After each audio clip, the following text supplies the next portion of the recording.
I would have been like, do better. Get out now while you still can. What a nightmare.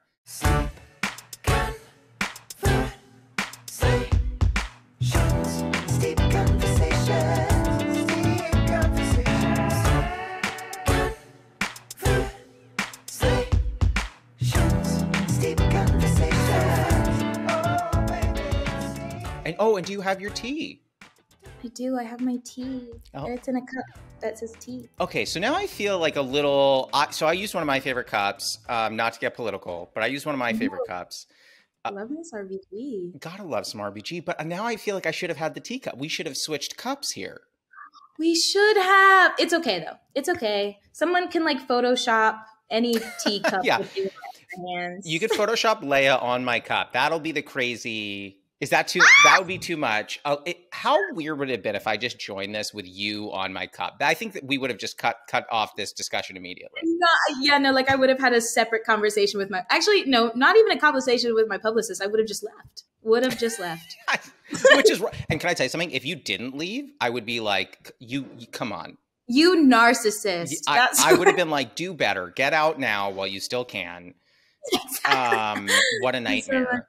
Well, I guess before we get into like all the things you've done, because I think you're so wonderfully impressive and I have been like a converted fan.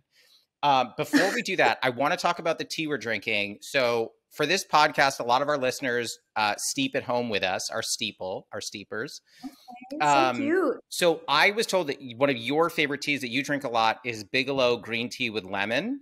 I do it lemon and some honey. Okay, so I'm embarrassed. I didn't put honey in mine, but I do have. That is what I'm drinking here. It is great. I like it a lot. You know, it's a basic tea. It's nothing too spectacular, nothing too crazy, but it's a very delicious tea. I mean, especially I've done a lot of voiceover, so honestly, I do a lot of throat coat, but throat coat isn't like a fun tea to drink. Yeah, green tea. I feel like I'm having a very casual talk with a new friend. Oh, I love it. I will tell you, so way back in the day when I was, this is going to age me a little bit, but when I was starting at 16, I used to tour with a band. And it was a whole long thing. It was great. It was a blast. But to your point, 99% of the time I was on throat coat. I was taking, I don't know if you've ever taken Fisherman's Friends. Have you ever taken that? No, but I've definitely heard of it. So I'm gonna be honest, like, especially for someone that's doing voiceover like you, don't do it. Because what it does, it's like this lozenge and you're like, okay, cool. Like, you know, and it numbs your throat. So I was doing like, you know, an hour and a half show back to back 2 nights in a row. And if you're numbing your throat, I had no idea what I was doing to my voice. Oh my gosh. Wait, what do you mean numbing it? So would it just like, would you be able to get anything out of your voice? Oh yeah. You can sing, like, listen, I was hitting some notes I shouldn't have been able to hit. But then when you're done, when it wears off, you go, oh, that's sore. Like that. Oh, that doesn't. Oh my gosh. Ooh. It's painful. It was. There's strong after effects, I hear. Yeah. So I would say stick with the throat. Listen, I love the throat coat. I'm here for it. But throat coat's a friend. She's like, especially if you add some lemon and some throat coat, it takes her a little minute to work. That's the only thing. I agree. Like, you got to have a good two cups of throat coat. But after that, you're set. You're good to go. I have to tell you, by the way, and this is like, I don't want to blow up your spot, but I just have to tell you right off the bat. Okay. My friends have some kids that are a little starstruck with like the Doc McStuffin situation. You've got some fans. Stop. That's so cute. Do you like, and I'm so genuinely serious. Do you ever walk around in public and like a kid might just catch your voice and kind of hear that it might be similar and go like, is the doctor in session? I haven't done that around children. Maybe that's something I need to do. Maybe I need to like test it out, see if they hear something familiar. But I will say when I was younger and I was 11, 12 years old, a lot of parents would be super excited and they would be like, can you please sing my 3-year-old happy birthday? No. And I'd be like, they would pay money or it would be like my family friend and they would be like, hey, can we meet at the mall so you can meet my child and sing Time for Your Checkup to her? And again, when you're 3 or 4, you are expecting to see Doc McStuffins. I have gotten a lot of lovely looks from children of like, oh my God, that's Doc. I've gotten a lot of like, oh, can you take me to the checkup room? How is Stuffy? How is Lammy? But I have gotten equally just as many looks of disappointment. That I am not Doc McStuffins. Yes. So I don't have kids, but I have a wonderful niece and nephew, and I think that if they were to meet like Blippi, I don't know if you've heard of this. Like, this is kind of out of your realm. Have you heard of this? Who is Blippi? Yeah, it's this dude who like he's kind of like a musical Blues Clues. I'm going to offend so many people with this description. He's like a musical Blues Clues, and he kind of just like sings, like he has a song about brushing your teeth, and like my 3-year-old nephew like wants to brush his teeth along with the Blippi song. That's so wait, I'm obsessed with Blippi. Like, can I meet Blippi? Listen, if you find Blippi, you let me know, because I need to. Are you writing that down? I'm writing Blippi down. Okay. Just so I know post interview what to look up and who to look for. What I have to know. Are you the most like diligent, like well prepared person for it? You're like, okay, I'm going to take my own notes. Let me see. Okay, I got Blippi here. Let me get that. I've actually been taking notes the entire time. I've already gone through your socials. Oh, I don't believe that. I'm kidding. I'm fully kidding. No, but I do like to be prepared. I mean, so I will tell you this, because these are free flowing conversations. I know a lot about you, but like I didn't do crazy deep dives. That there is something that made me laugh very hard.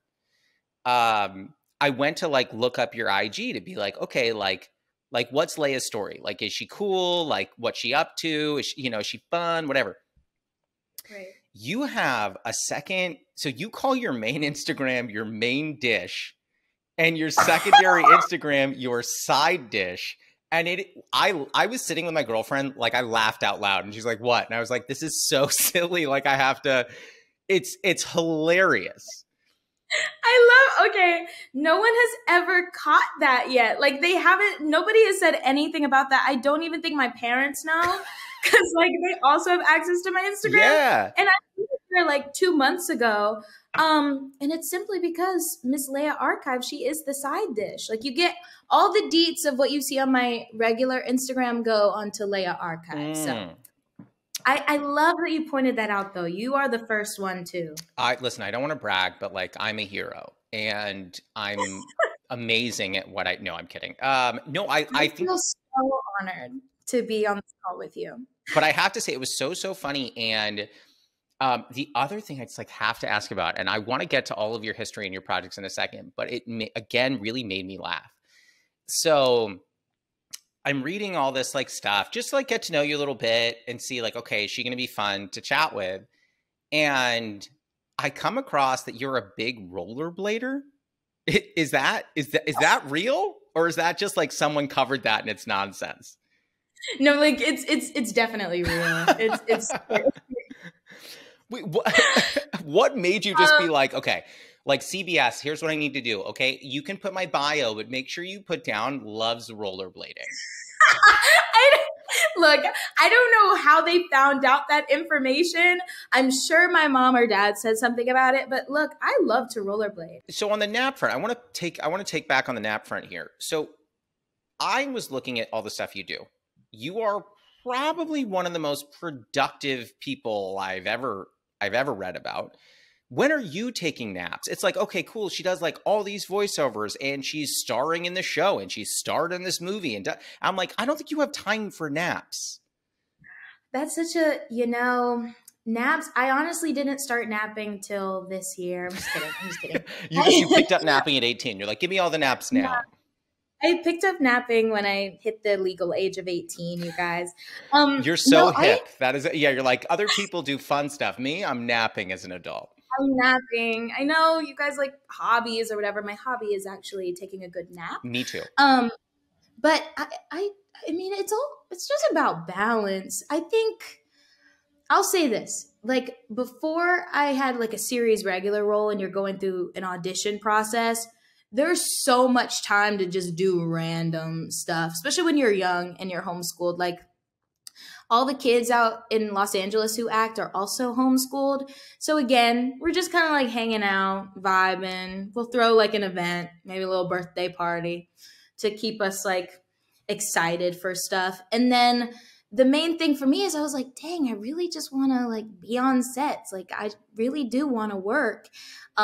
And I would spend like large chunks of time not working. So now that it's gotten to a place where it's consistent, it's just like I would love to just like keep it up, or I'm loving the fact that I can keep it up right now. But certainly I do take a break. Like the press is fun, but surely after this interview, I will be in my bed watching Insecure. Like Insecure. So that's okay. So this house, we're diehard Insecure watchers. Stop. Die Hard. That's comfort show. Let me tell you something. I'm Lawrence for life, forever and always. Lawrence for life. Lawrence for life. How you divide your time? Because like when I was looking up a lot of the stuff that you do, I guess I could kind of see like balancing, like maybe Equalizer, for example, shoots in this set of months, and then The Angry Black Girl like was shooting here. So maybe those were separate, but then you're also like you were doing voiceover for a video game. Like where are you, right. I guess, given how in demand you are, how are you kind of prioritizing these pieces so that you're getting to do different things and also getting to do the things you want to do? Yeah, honestly, it's just moment by moment. I literally go like minute by minute. It's so hard to prep anything or try to plan like even a vacation right now. It's like, okay, well, how will this affect that? And how will that affect this? Oh, yeah. Because you never really have all the answers when you're in this industry. It's extremely spontaneous. But I will say what's so wonderful about Equalizer, it's a job and one where I do work every single week. And of course it is in New York, but I don't work every single day. Okay. And they're so lovely. Like the showrunner there, Joe Wilson, I feel like with him, again, you meet certain people in this industry who just kind of like put their hand out and they want to help or they want to guide you. Yeah. He's been that for me since the very beginning, since we started Equalizer. And so anytime that I have like a voiceover project or I have to go back to LA for something, they will find a way to make it work because they fully understand that number one on the call sheet, who they're dealing with, Miss Queen Latifah, the goddess that she is, I was gonna say, is also very booked and busy. And so like this opportunity, it's like something consistent for us. It's a home for us where we can come back to it. But in the midst of it, when I'm not working, they allow me to come to LA and I can record. Like for the game, we did a lot of mocap sessions. Yeah, I saw that. Right.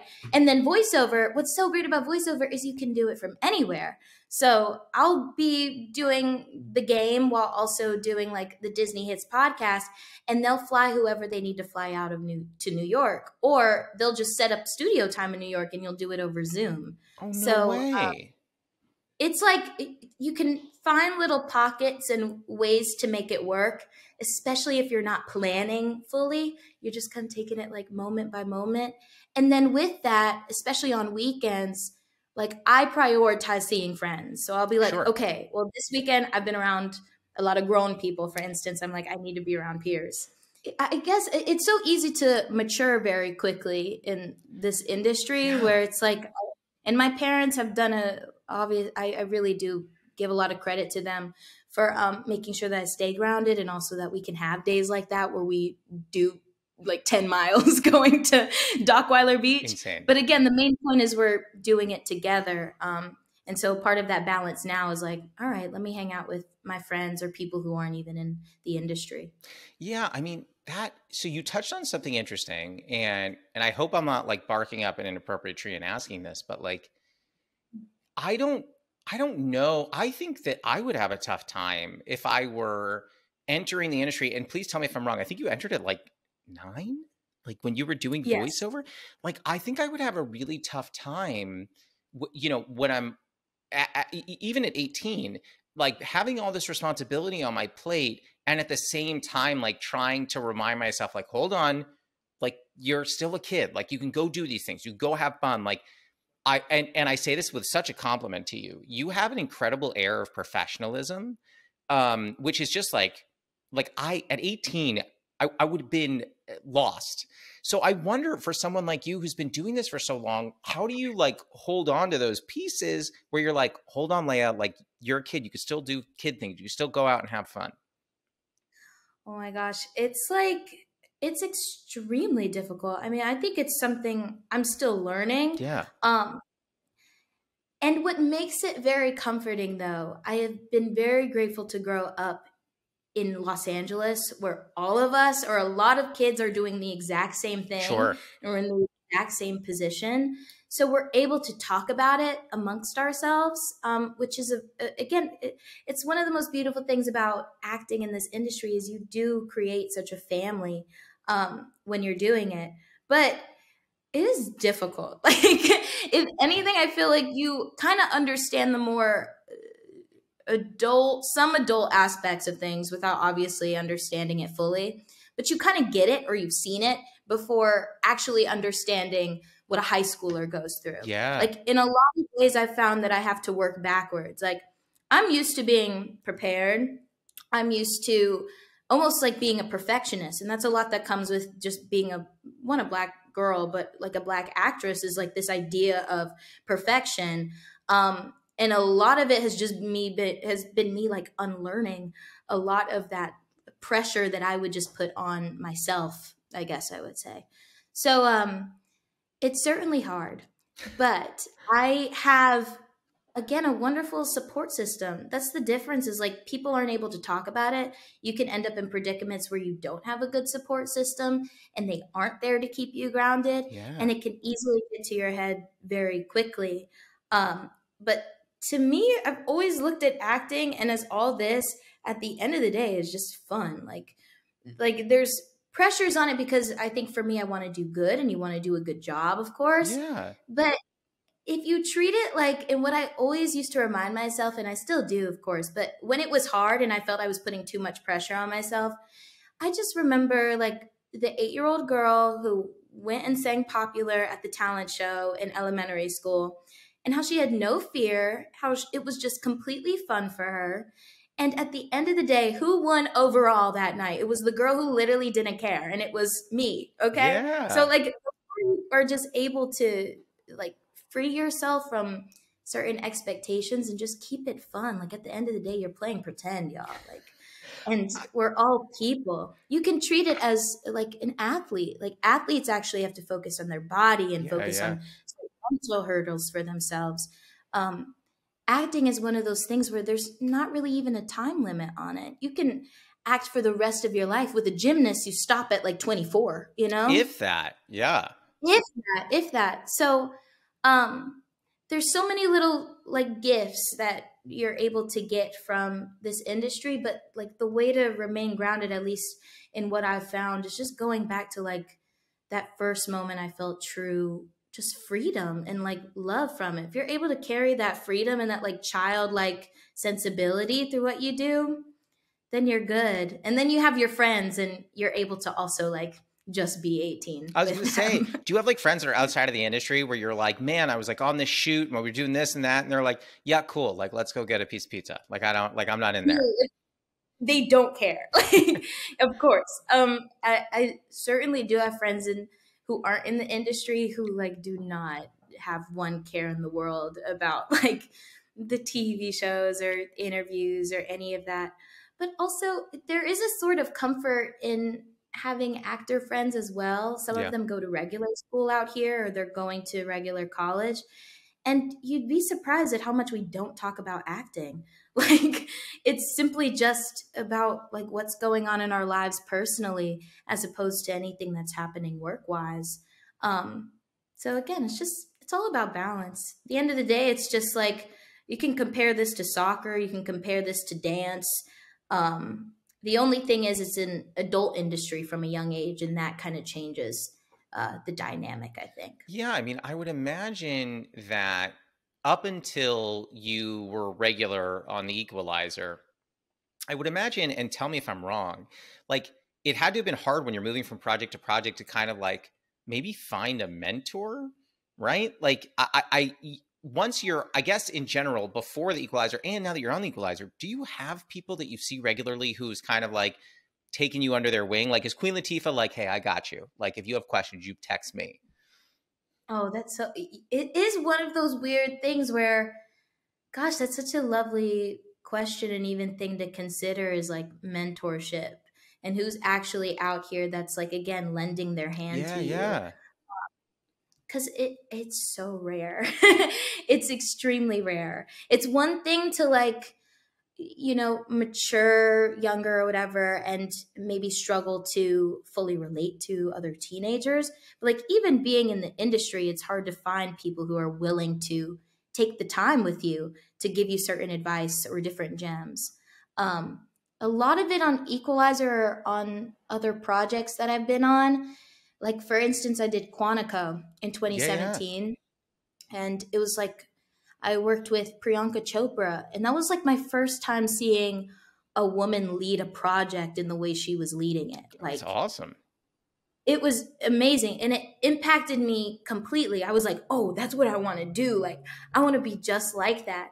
Um, and even in those 2 weeks, it was like a 9-day shoot. I was barely there, but she just, even just watching her, I was able to gain so much. I will say, like with Queen, it's the same thing where you watch her and you literally are able to gain so much knowledge. And she'll hit you with like a random story or random advice when you're not asking for it. So she won't be Uh-huh. like, hey, yeah, if you have any questions, like let me know. She will just tell you. Who's really been that for me has been Lorraine Toussaint. She's like my second mom. We call her like Auntie Lorraine too. How cool. She has a daughter, and like we're like family. And she's also been in this industry for a long time. She fell in love with it when she was 7. She went to Juilliard, did a lot of theater. Um, she just has this way about her where she's able to set a boundary of like what she wants, but also is so caring and kind and generous with her time. And she's offered me so many gems. If I have any questions, I go to her. And also on top of that, showrunners. It's going to be in different places you'll find mentorship. I found it in, again, Joe Wilson, who's our showrunner on Equalizer, and Deborah Martin Chase, our executive producer. Literally any question I have, and they have set that precedent from the very beginning, they have said that I can go to them. So yeah, it's a beautiful thing when you do find them, but they're not always in the places that you would assume.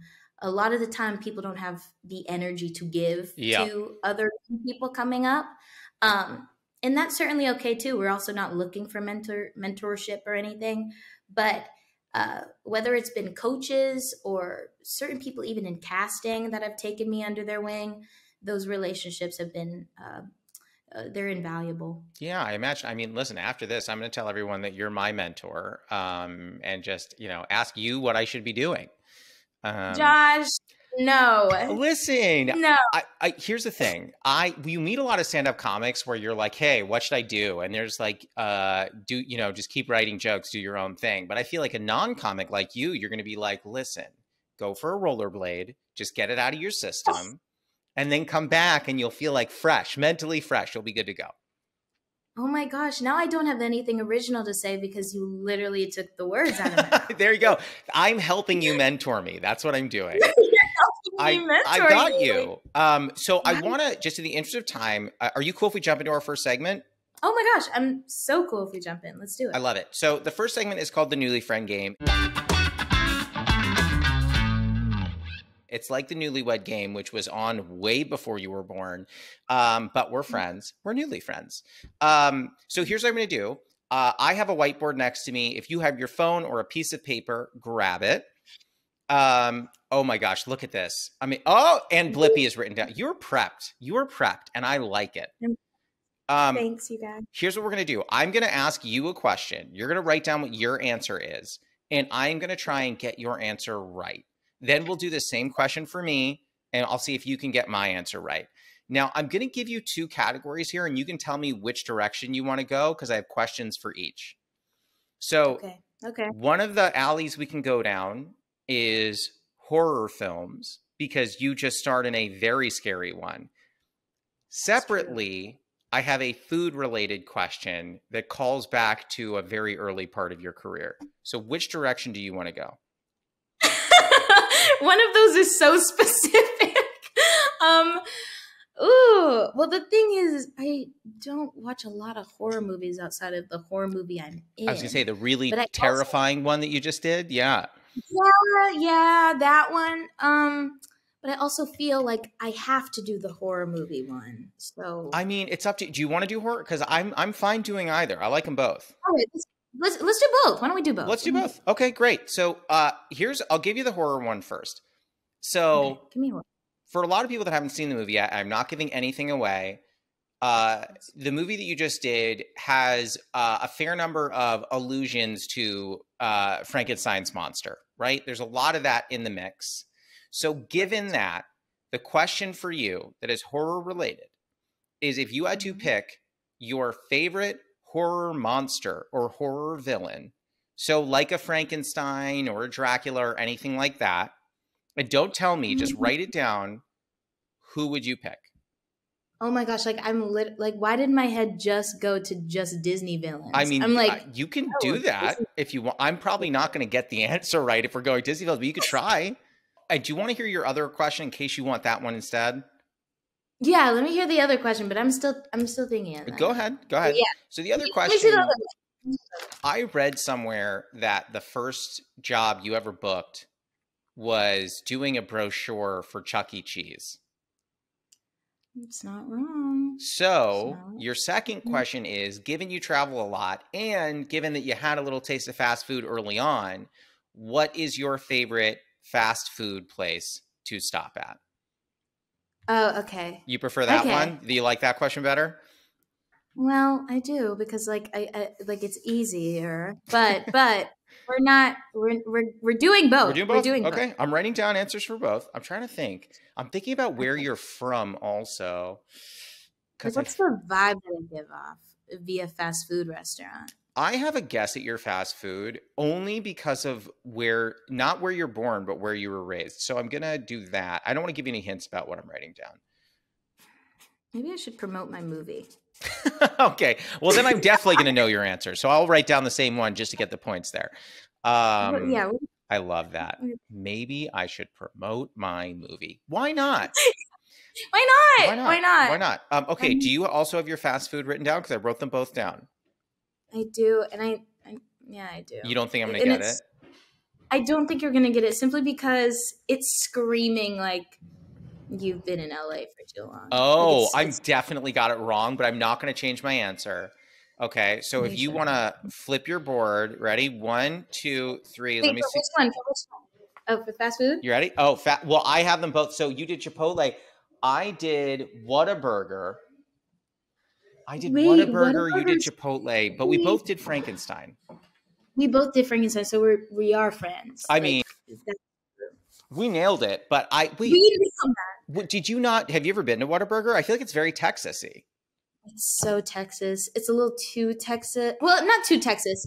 I can't say that because I love something that's super Texas. I'm going to put you onto something actually. Hit me. That's not Whataburger. Because Whataburger, she's what she is. Bless her. But I will say Golden Chick in Texas. Golden Chick? I gotta write Golden this down. Chick is the best fast food restaurant. No question about it. I love Bojangles too, but frankly, I know Bojangles. Popeyes don't compare to the absolutely godly chicken that is Golden Chick. Golden Chick. Okay, I wrote that down. All right, so that's true Texas. We'll do the same thing for me.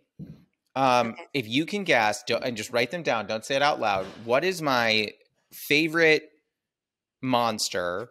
And this is crazy. We don't usually do two like this, but what is my favorite monster and what's my favorite fast food restaurant? Oh gosh. Okay. Also, I did realize with the like monster, we put Frankenstein. But it's Frankenstein's monster. It's Frankenstein's monster.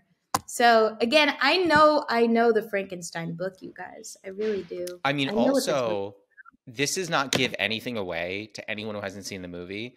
But I was watching it with my girlfriend, and there's a line where a character, I'm not even going to say who, just goes, He wanted to name it Victor. And I was like, oh, I got that reference. I was like, get out of here with that. I got that. We know the book in this movie. We certainly are aware of the book. That's for sure. I was with that. I got that. And she goes, what do you mean you got it? I'm like, just forget it. It's like an inside, you know. It's for the, you know, people who like read Frankenstein, you know, it's fine. It's our inside, it's our, not joke, but our inside joke. I mean, listen, I was for it. I was totally for it. Okay, so you ready? So I wrote mine next to each other, so you're going to see them both. But here we go. I'm going to flip this. So fast food and a monster. Here's what I got you. I don't know if you can see this. Okay. No, okay. So we both wrote Dracula, and I'll explain that one in a second. You wrote Taco Bell. Mine was Burger King. Yeah, that's really upsetting. Can I explain why it's Burger King? Because I understand that everyone listening is going to think I'm garbage. So I just want to give a slight explanation here. I haven't been in like 7 years. I don't eat I only eat Burger King when my girlfriend's parents live in the Bay. I only eat Burger King when I'm driving up the 5 and there's nothing else to eat. But the reason there's nothing else to eat is because I haven't eaten meat since January of 2013. Oh my gosh. Well, that's amazing. Well, congratulations. Thank you. I don't brag about it, but like Burger King has an Impossible Whopper. And so that's why I choose it, because I go there for that. Okay, this makes so much sense now. Yeah. Because I was about to be like, how have you not eaten meat and you love Burger King? But yeah, that sounds weird. I get that. That sounds weird. Just the way that it was proposed was such a crazy way to get there, but we got there and it makes a lot of sense. Well, I feel like we did well. But I do want to, like, because I know you're going to have a heart out soon. I really need to ask you, you've done so much crazy stuff. It's a long way from Doc McStuffins to a body snatching, you know, bringing monsters to life role. Like I assume you get a boatload of scripts. When you read this script, what made you think to yourself, like, I'm going to nail this. Like, I'm going to crush this. Okay. Well, when I think the main thing that stuck out to me at first was the title. Like, yeah, the title is one of those things where it's just, you can't shy away from it. It's right there in your face. So it intrigued me in wanting to read more about it. And then I fell in love with Vicaria. Like, yeah. I truly did. I had never read a character like Vicaria. I had also never led a project before. I'd never done horror. There were so many things that I hadn't touched before doing this movie that were goals of mine and were kind of like on a bucket list of things that I would be able to do as an actor. And Vicaria, when I read the character description, you could just immediately tell that she was extremely nuanced and complex and flawed. And we don't really get to see like a full human being when you're portraying these young Black girls. So that's what made me say, yeah, like I think I can do this. But I mean, even just getting to that point, it was challenging to frame my mind of like, all right, I'm going to be in this headspace for 2 months straight. And also I'm going to be leading this project. Yeah. It was a challenge even to get to that point in my head where I already believed in myself that I could. I'm not going to say that. But just like courage-wise, there's a lot of trust that you have to have in yourself. And I was really grateful to Bomani, our writer-director, for really just like, again, leaving his hand out to be like, all right, we got you every step of the way. And that support was there from the beginning. So yeah, interesting script and really crazy, interesting, weird character. And that's like my goal, is to just play like the weirdest that I possibly can. And that's what Vicaria is. I mean, the scene, and again, there's no spoilers in this. No, the scene where you were arguing with your teacher, I was like, get it. I was like, you get her. You get her? Tell her what the story is. Like, we were like sitting there, like rooting you on. And I'm like, what are we doing? Like, this is a movie. She's got it. But I was like, yes. But it was crazy. I mean, you were coming into a project where you're number one on the call sheet, where like on the same call sheet where like Chad Coleman is also on that sheet. Like, is that not, and listen, I love him from like The Wire back in the day. Like, I have a lot of love for him. As someone like you who, and I don't want to make assumptions, but I would assume maybe didn't see The Wire, True. True. True. But like, New friend knows. I got you. Listen, I should have put that on the board. But like coming onto a project like that where you're number one on the call sheet with like such a talented group around you, how did you not come in there and just be like, "Ooh, is it hot in here? I'm sweating. It's nice to meet you. I'm Leia. I'm terrified. How are you?"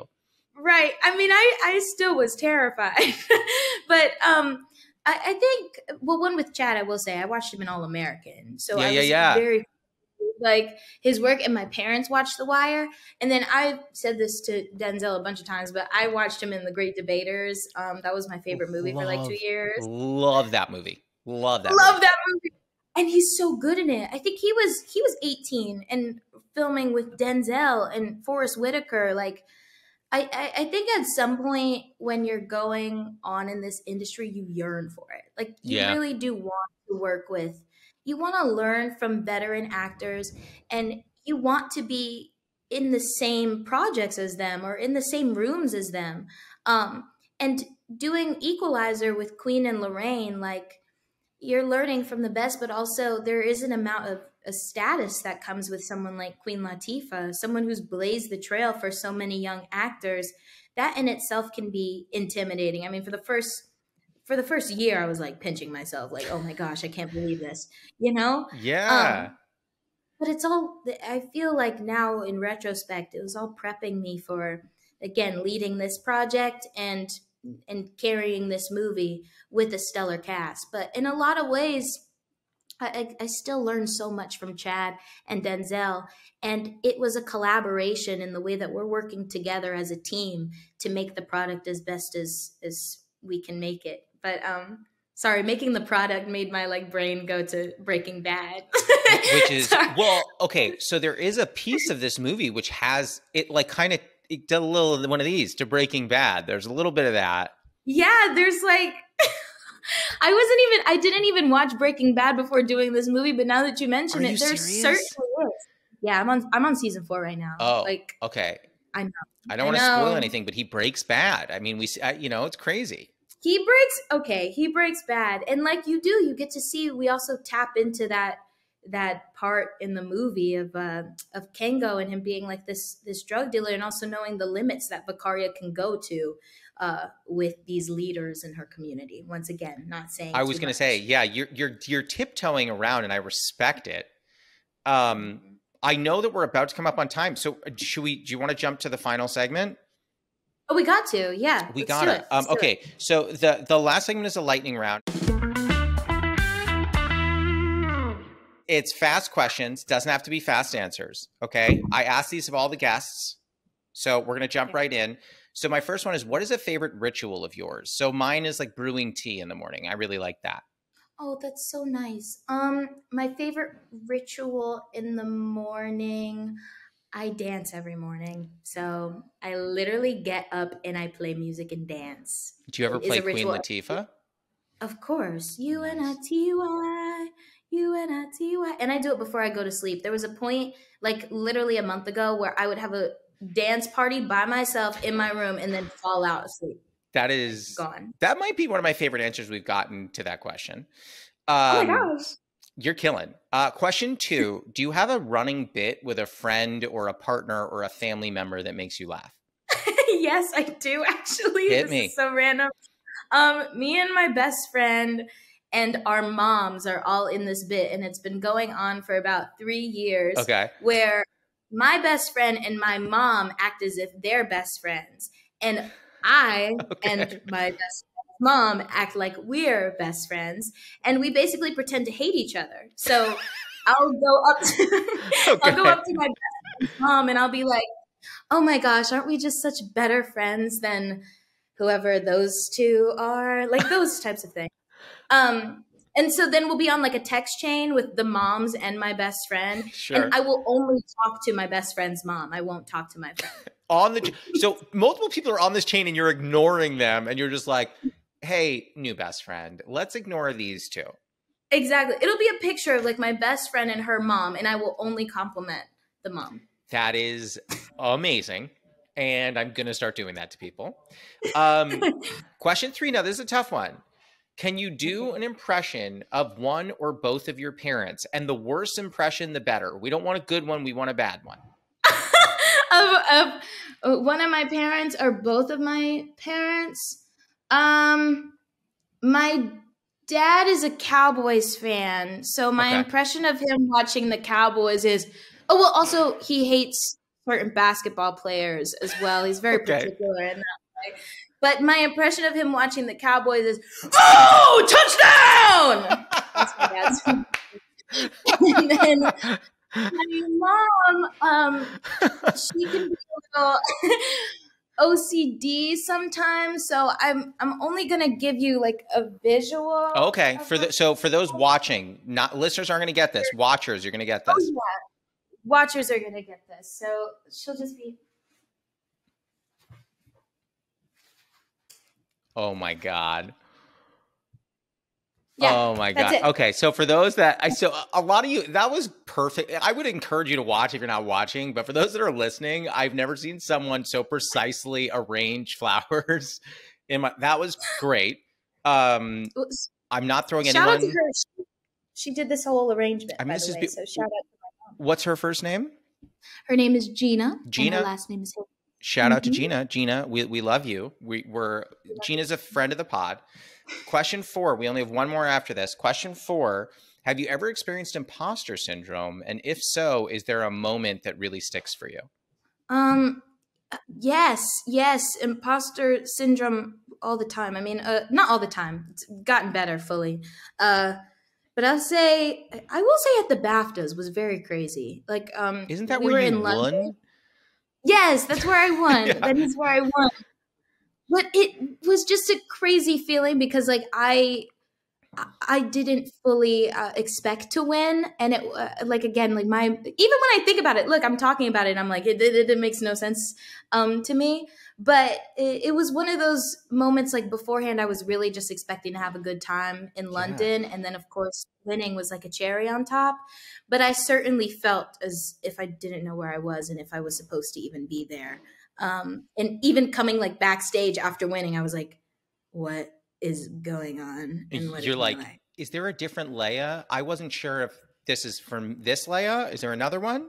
No, literally, you can actually watch the tape back. Like, see when they say my name and my face like drops, and I literally couldn't stop giggling the entire time. I was like, oh my God, who is that? You're like, who just won that? And they're like, it was you. Who just won that? You. You're like, I did. I was like, me? Yeah. Now, the final question, and you kind of may have answered this already because we did talk about throat coat, but the final question I usually ask what your favorite tea or comfort is, but I know you drink tea. So what is your favorite tea?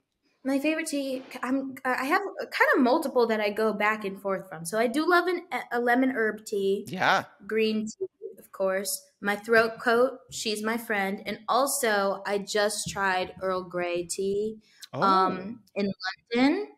And she's a good time. I will have more Earl Grey as well. I mean, I love Earl Grey. I think that's a great answer. I will shoot a note to whoever we were coordinating through with some tea recommendations for you, if you would so like them. I drink tea all the time.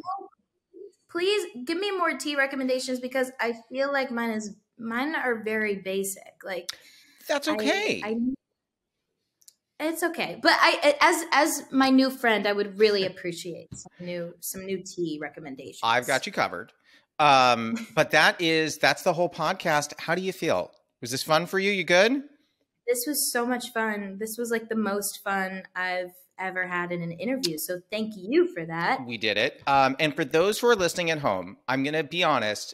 You need to be prepared to be scared if you're going to watch this because it did scare me. But The Angry Black Girl and Her Monster, it's coming out. Please give it a watch. The wonderful Leia killed in this. Kind of literally, but not really. But like killed in this. You were so great. I'm so excited for this movie to come out. Thank you so much, Josh. I really appreciate it. And thanks everyone who's listening. Yeah. I hope you guys are watching. Yes, and go follow her. I'm sure you've got a bajillion of those, but go follow her anyway. Yes, please do. At Leia DeLeon Hayes. Plug. Done. That was Leia DeLeon Hayes. You can follow her on Instagram at Leia DeLeon Hayes, on TikTok at Leia Hayes 22, and on Twitter at Leia Hayes. We'll be back next week, so until then, happy steeping. I saw him at a coffee shop and just like grabbed my girlfriend's arm and was like, "That's Lawrence." Like I didn't say anything because I'm not that guy. But I was just like I wanted to just go up to him, be like, "You're the man." You should have been that guy. You really should have been that guy in that instance.